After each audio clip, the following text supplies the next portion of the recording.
Around 3% of Taos residents hear it. A persistent, low-frequency hum driving some to despair. The silence wasn't quiet. It was a low, persistent thrum pushing them to the edge. For some, the silence isn't quiet. It's a low, persistent thrum pushing them to the edge. For years, commercial aviation operated under a simple, dangerous principle. Pilots were largely responsible for seeing and avoiding other aircraft. Air traffic control existed, but its reach was limited, especially at cruising altitudes. On the morning of June 30, 1956, this system would be catastrophically exposed.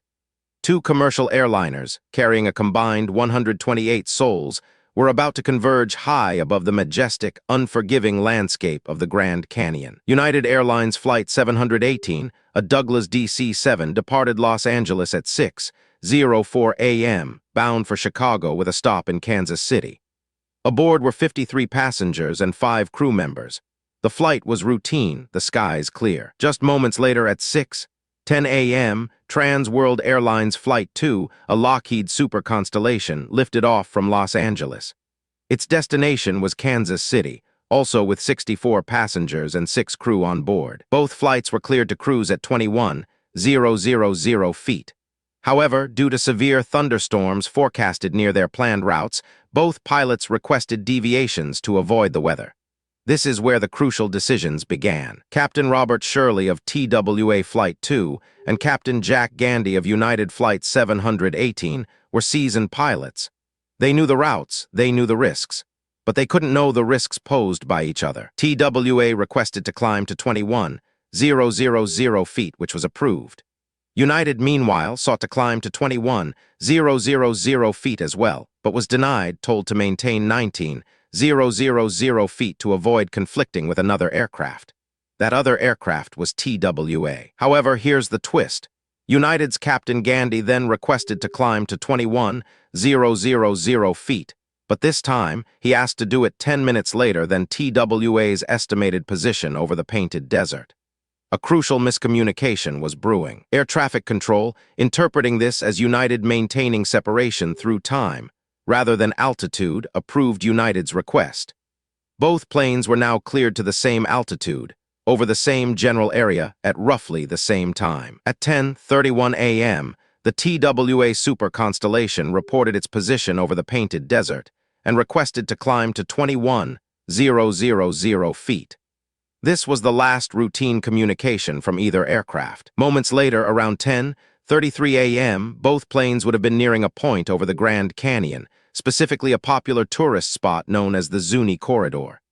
The skies were clear, offering spectacular views. It's speculated that one or both crews might have been making an unscheduled detour to allow passengers a better view of the canyon.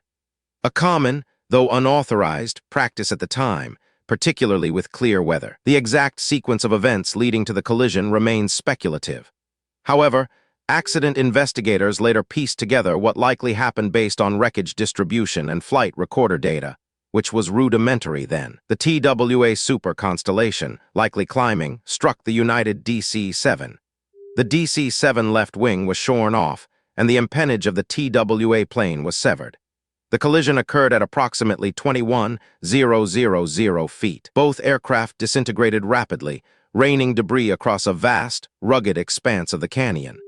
The sheer scale of the Grand Canyon meant locating the wreckage would be a monumental task. The first indication of a disaster came when neither plane reported their next position.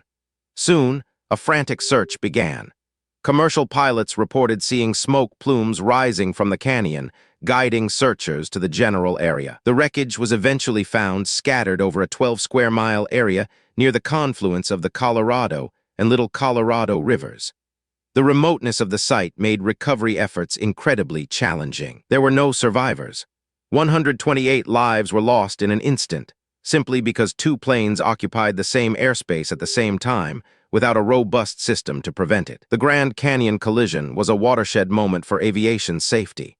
It was, at the time, the deadliest commercial aviation accident in history, and it forced a complete reevaluation of air traffic control. Prior to 1956, air traffic control primarily managed takeoffs and landings, and only in controlled airspace.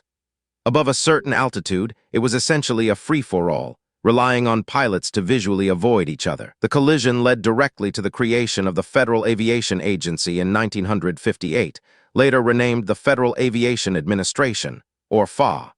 Its mandate: to unify and modernize air traffic control nationwide. New regulations mandated instrument flight rules for commercial flights, requiring positive control and separation of aircraft in all controlled airspace.